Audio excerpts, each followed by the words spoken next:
It held for 4 years. For 4 years, that line did not break. Russian commanders called that defensive line impenetrable. Western analysts said it would take years to breach. Meanwhile, Ukraine was quietly preparing. Now, that line has collapsed. And the world is scrambling to understand what just happened. March 2026. Europe's longest war has passed its 4th year. Everything has been tried in this conflict: artillery, missiles, drones, allegations of chemical attacks, economic sanctions, peace talks. But the front line remained almost locked. Small gains, small losses. A war of attrition crawling kilometer by kilometer, until this week, the Washington-based Institute for the Study of War, ISW, stated in its latest report that Ukraine's recent counteroffensive is creating tactical, operational, and strategic effects significant enough to severely disrupt Russia's spring-summer 2024 offensive plans. This isn't just a casual analysis. The ISW does not use such language lightly. So, what actually happened? What did Ukraine do? And why was it such a surprise? To understand, we need to take a few steps back. Over several months, Russia built a massive defensive system in the Zaporizhia region of southern Ukraine. Deep fortifications, minefields, anti-tank ditches, and multi-layered artillery ranges. Western intelligence reports described this line as one of the most complex land defense systems Europe has ever seen. Russia relied on this line. And they seem to be right. The 2023 Ukrainian counteroffensive effectively stalled in front of these fortifications. Thousands of soldiers lost their lives, dozens of tanks were destroyed, and Ukraine failed to make significant territorial gains that year. Western media ran headlines like, "The counteroffensive has failed." Some European leaders began to imply that winning on the battlefield was no longer possible. Putin banked on this. Since then, Russia strengthened that defensive line even further. They captured strategic towns like Pokrovsk in the Donbass. The portion of the Donetsk region controlled by Ukraine dropped from 35% 6 months ago to around 15 to 17%. During this process, Russian forces were advancing at an average of 70 meters per day. Slow, but steady. The goal was to destroy through exhaustion. But one thing wasn't accounted for. Toward the end of 2025, Ukraine began trying something different on the southern front. Not massive assaults, but small, reconnaissance-heavy operations. However, these operations began to change the map. The first weeks of the counteroffensive were quiet. Almost no one on social media noticed. Russian propaganda continued to claim the defense line is solid. Kremlin-linked military bloggers dismissed it as minor tactical adjustments. Then the numbers came in. General Alexander Komarenko, head of the Operations Department of the General Staff of the Armed Forces of Ukraine, announced that Ukraine had reclaimed a total of 400 square kilometers from Russian forces in the Zaporizhia and Dnipropetrovsk regions. That is an area twice the size of Manhattan. But the number alone isn't what matters. It's how it was done.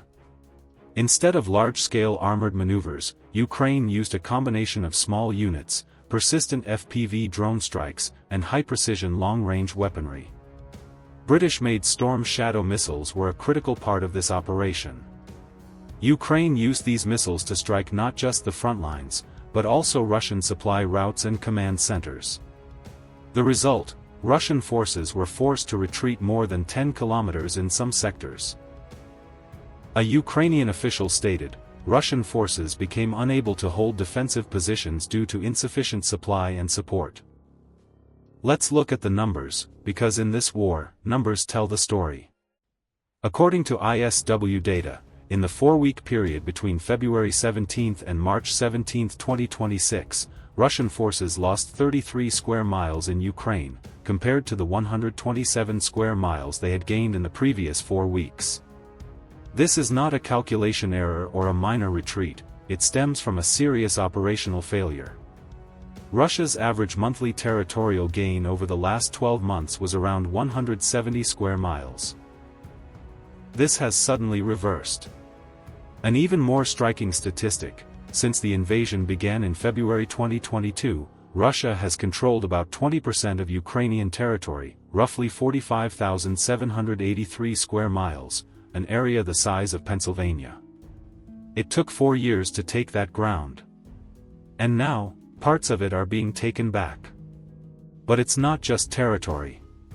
Ukraine has also struck Russia's economic infrastructure. On March 23, 2026, Ukraine hit the Transneft oil terminal in Primorsk, Russia's most important oil export port on the Baltic Sea, and the Bashneftyufeneftikim refinery in Ufa. Satellite imagery showed at least 4 fuel tanks on fire. Primorsk has an annual export capacity of 60 million tons of oil. The Ufa refinery processes 6 to 8 million tons per year. The distance from the Ukrainian border to the furthest strike point? 1,400 kilometers. This is no longer a border war. This is a strategy reaching deep into the Russian heartland. Ukrainian President Volodymyr Zelensky summarized the strategic meaning of this operation with one sentence: the war came from Russia. And the war must be taken back to Russia. This is what will force them into peace. This isn't just rhetoric, it's a practical plan.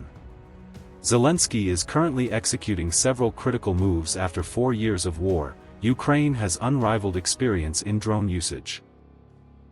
They are now in intense diplomatic contact to sell this technology to the US and Gulf countries to secure both economic revenue and diplomatic leverage. Zelensky is demanding US-made PAC-3 missiles for Patriot air defense systems to counter Russian ballistic attacks. Canadian PM Mark Carney announced a $2 billion aid package this week, including over 400 armored vehicles. Zelensky claimed on March 23 to have irrefutable evidence that Russia is providing intelligence to Iran. This claim shifts the dimensions of the war into an entirely different framework. During the same days, Putin told Trump in a meeting that Russian forces were advancing quite successfully. This was true, but in the past tense. Putin also announced that Russian forces had made significant gains in the Donbass, noting that Ukraine controlled 35% of the Donetsk region 6 months ago, but that figure has now dropped to 15 to 17%. These figures are controversial. Why? Because the gap between what Russia says and the reality on the ground is one of the deepest issues of this war. Russian military bloggers, those close to the Kremlin who occasionally tell the truth, have begun to admit that Russian forces have faced unexpected difficulties on some fronts in recent weeks. General Gerasimov announced in early March that Russia had taken control of 12 settlements in the first 2 weeks. This might be true. But in the same period, Ukraine took back 400 square kilometers in the south. The result: while Russia takes small steps in the east, Ukraine has torn a massive hole in the south. One analyst described it as, Russia is winning small with one hand and losing big with the other. To understand this war, you must understand drones. The war that began in 2022 was a war of tanks, artillery, and infantry. By 2024, it became a war of drones. By 2026, we are in the next phase, drone versus drone warfare. Russia realized this and began modifying Shahed drones by mounting Verba manpads, shoulder-fired air defense systems, on them to shoot down Ukrainian jets and helicopters. Ukraine, meanwhile, focused on FPV, first-person view, drones. One costs a few $100s. A tank costs millions. In early 2026, a strange development occurred. Elon Musk, at Ukraine's request, took steps to prevent Russia from using Starlink satellite systems in their drones. This shows that the war is no longer just between soldiers. Silicon Valley is now on the front lines. The Trump administration promised peace upon taking office. Since January 2026, Special Envoys Steve Witkoff and Jared Kushner organized trilateral talks in Abu Dhabi and Geneva. But those talks are currently suspended. Why? Because the Middle East is on fire. The US-Israel-Iran conflict that began on February 28, 2026, shifted Washington's focus entirely. Ukraine had to wait. According to Bloomberg, Russia is demanding all of Donetsk and Luhansk. Ukraine refuses. The Kremlin calls these demands concessions because Russia had already annexed those regions in 2022. This logic summarizes why the war hasn't ended. Russia acts as the owner on paper of what it doesn't possess on the map. Ukraine contests that ownership on the battlefield. Reading this war only through frontline maps is misleading. We must look at Russia's internal dynamics. Russia has taken 45,000 square miles of territory in 4 years, but at a massive cost.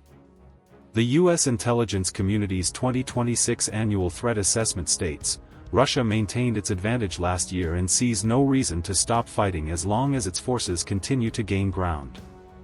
But what is the price of this advantage?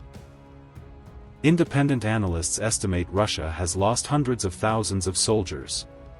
To compensate, Russia is using mobilization, foreign mercenaries, especially North Koreans, and prisoners. On the economic front, the strikes on the Primorsk terminal and Ufa refinery are vital. Russia sustains its war economy through energy revenues. Every hit to this infrastructure weakens the financing of the war. Not every region on the map holds equal value.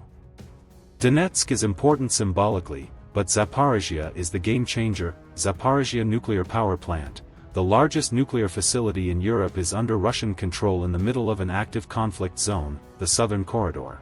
If Ukraine liberates Zaporizhzhia, it can sever the land bridge to Crimea, Sea of Azov. Controlling the coastline is economically and strategically critical. The 400 square kilometer gain in this specific region is not a coincidence, it is a conscious strategic choice. 4 years ago, the consensus was, Ukraine will collapse in weeks. It didn't. Then it was, Ukraine will lose ground and negotiate. That didn't happen either. Now, the expectation is, the West is tired, support will dwindle. This expectation is being tested. Canada's $2 billion support, Europe increasing defense spending, and the UK expanding the use of Storm Shadow missiles all contradict the West is tired narrative. Zelensky's strategy is simple. To be strong at the negotiating table, you must be strong on the battlefield. Far from the front lines, a war continues in Ukraine's cities. Russia has conducted over 1,900 attacks on Ukraine's energy infrastructure. In March 2026 alone, Russia launched 137 drones in a single night. Ukraine intercepted 122, but the 15 that hit reached residential blocks in Sloviansk and Dnipro, causing casualties.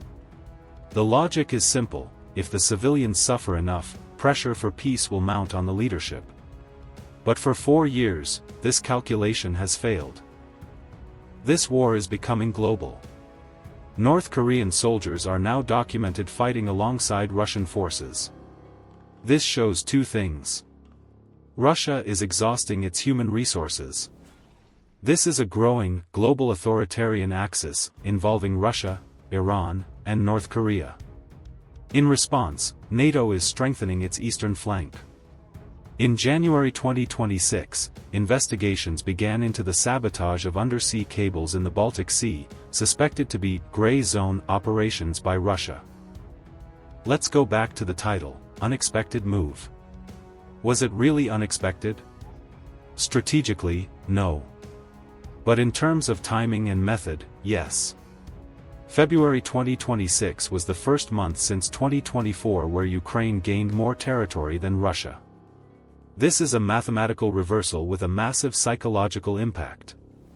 It shattered the narrative that Russian victory is inevitable. The war is not over. Russia plans to concentrate on Donetsk this spring, aiming to bring strategic cities like Kramatorsk and Sloviansk within FPV drone range. However, the ISW suggests that Ukraine's tactical success is severely disrupting this timeline. In war, if you don't complete your offensive before the winter mud, you have to wait another year. Every month of delay means loss of supply and motivation. On February 24, 2022, the world thought Ukraine would fall in days. On February 24, 2026, Ukraine is taking back more land than it has in years. In this war, narratives are everything. Putin needs the "we are advancing" story to keep his domestic audience. Zelensky needs the "we are winning" story to keep Western support. Right now, both cannot be true at the same time. The truth is in the middle, but one thing is certain: the front line is moving. Turkey holds a unique position. As a NATO member with economic ties to Russia, Ankara is one of the few actors who can speak to both sides. Bayraktar drones became a legend in this war, yet Turkey continues to maintain diplomatic bridges and grain deals. Eventually, a mediator will be needed to end this war, and Turkey intends to be at that table. The data I share is real, but data verification is difficult. Both sides exaggerate gains and minimize losses. That is why I cross-reference reliable sources, ISW, Deep State, a realistic Ukrainian OSINT group, and independent outlets like Reuters, AP, and the Kyiv Independent. The consensus is clear: Ukraine made a serious counteroffensive in the south, opened a gap in Russia's line, and threatened Russia's 2026 plans. How does this end? There are three scenarios. Frozen conflict: the Korea model, a ceasefire line is drawn. Russia keeps what it occupied. An incomplete victory for Ukraine. Negotiation through strength: Ukraine applies enough pressure on the battlefield to force Russia into a deal on Ukrainian terms. Extended war of attrition: Russia's strategy, waiting for international support for Ukraine to break. Current developments have opened the door for the second scenario, but only slightly. 4 years ago, Russia shocked the world by entering Ukraine. Now, Ukraine has shocked the world by breaking Russia's line. In this war, the only certainty is that nothing is certain. The front line changed yesterday, it will change again tomorrow. But while politicians talk, soldiers are fighting and civilians are surviving. Every day of this war changes real lives. Thank you for watching. I've tried to provide a data-driven perspective. If you found this helpful, consider staying with the channel for more updates.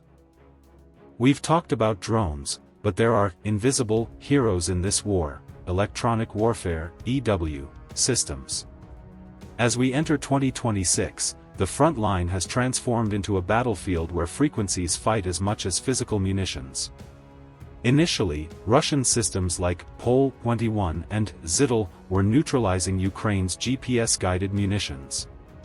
However, during this latest unexpected move, in March 2026, we witnessed Ukraine deploying its own domestically produced EW systems. Ukraine has created a new technological shield that blinds Russian air defense radars and protects drone swarms from Russian frequency interference. This means that while thousands of drones rained down on them, Russia saw absolutely nothing on their radars. This frequency silence is proof that the Russian defense line collapsed digitally before it ever did physically. How this technology will be replicated by NATO is already being discussed in the corridors of Brussels. The greatest weakness of the Russian army has always been logistics. Following a habit from the Soviet era, Russia remains 80% dependent on railways for ammunition shipments. In Ukraine's latest operation, it wasn't just positions that were hit. Critical railway junctions connecting Zaporizhia to Crimea were destroyed with high-precision strikes. While Russian soldiers waited for ammunition at the front, footage leaked of train cars engulfed in flames in the rear. You don't need to kill a soldier to defeat an army, you only need to cut off the bullet that goes into his rifle. Ukraine did exactly that. Russia's invincible defense lines turned into massive concrete graveyards because they could no longer be fed from the rear.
This breakthrough in Zaporizhia has turned all eyes back toward Crimea. As of 2026, the Russian Black Sea Fleet no longer has a safe harbor. Forced to retreat from Sevastopol to Novorossiysk, Russian ships are now under the constant threat of Ukraine's long-range unmanned surface vehicles, USVs. If Ukraine deepens this southern advance by another 20 kilometers, the logistical lifelines of Crimea will fall within the range of Ukrainian artillery. This is a check position in a game of chess for Putin. Crimea becoming militarily indefensible could cause all of Russia's gains over the last 4 years to collapse like a house of cards. This is the real reason world leaders are in such shock. The fall of Crimea is no longer a fantasy, it is a viable military option on the table. Finally, there is another weapon in this war as effective as any bullet: psychology. Videos spreading on Telegram channels, unverified but viral, showing Russian soldiers abandoning their positions created a wave of panic within the Russian public. In the digital world of 2026, news of a front collapsing can destroy a soldier's morale before the position actually falls. Ukraine's policy of silence, followed by sudden announcements of success, hit Russia's disinformation machine with its own weapon. While the Kremlin told its people that everything is under control, footage of civilians evacuating border towns was leaking onto the internet. This loss of trust will be the internal front that the Putin regime struggles with most in the coming months.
As we've seen, 2026 marks the beginning of an era where not just weapons, but artificial intelligence, frequencies, and logistical brilliance fight the war.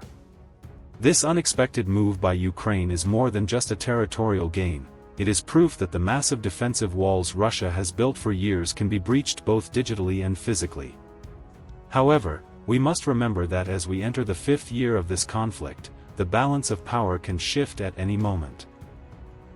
The fate of Crimea, this deepening breach in Zaporizhia, and the peace table under the pressure of global politics, all show just how critical the coming months will be.